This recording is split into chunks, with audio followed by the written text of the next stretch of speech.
La langue française est très fascinante.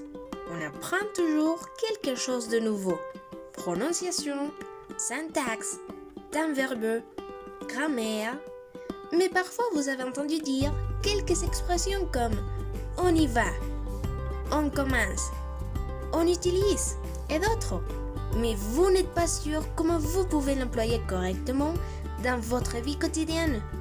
Ne t'inquiétez pas, aujourd'hui, on va apprendre comment fonctionne l'emploi du pronom on. Soyez les bienvenus à une nouvelle vidéo. On y va! Le pronom on est un pronom personnel et indéfini. C'est personnel parce qu'il désigne des personnes spécifiques et on peut le remplacer par le pronom nous. De l'autre côté, c'est indéfini parce qu'il désigne des personnes de genre ou de nombres inconnus et parfois on ne sait pas de qui on parle. Donc, il est remplacé par les locutions ou le pronom tout le monde, les gens ou quelqu'un.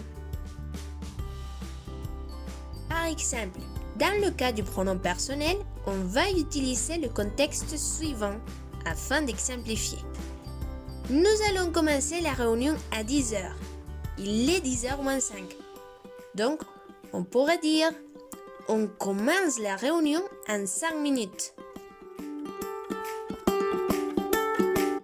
le cas du pronom indéfini, le contexte serait j'ai reçu un appel au soir. Alors, on pourrait dire on m'a téléphoné au soir. C'est-à-dire quelqu'un m'a téléphoné. Ou l'autre exemple, on doit respecter les règles. C'est-à-dire tout le monde doit respecter les règles. Il est conjugué à la troisième personne du singulier.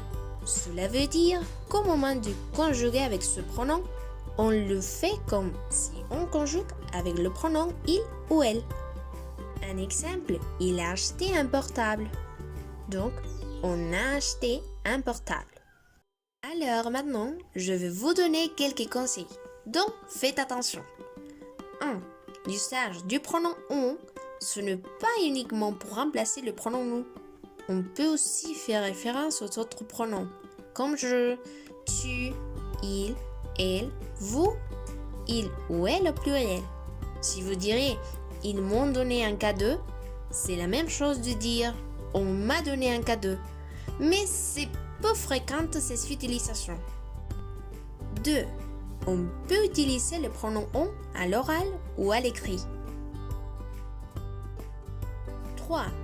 Au moment de faire l'accord à l'écrit, il est important de remarquer les personnes ou le sujet auquel on parle. Exemple, j'ai visité le musée avec ma sœur, on est allé hier soir. Si la personne je est une femme, on met l'accord de cette façon.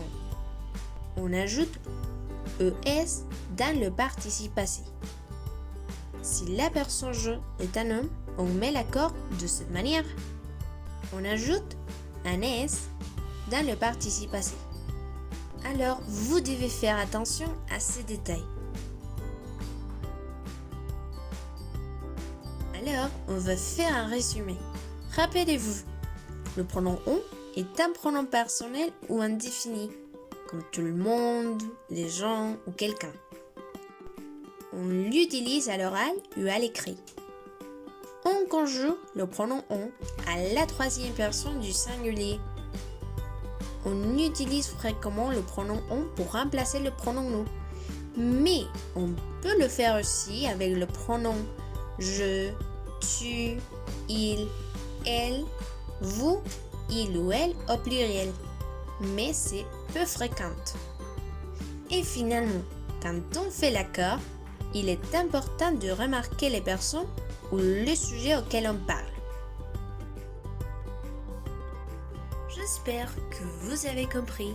Et si vous voulez pratiquer, entrez dans le lien ci-dessus pour que vous puissiez mettre en pratique vos connaissances. Merci.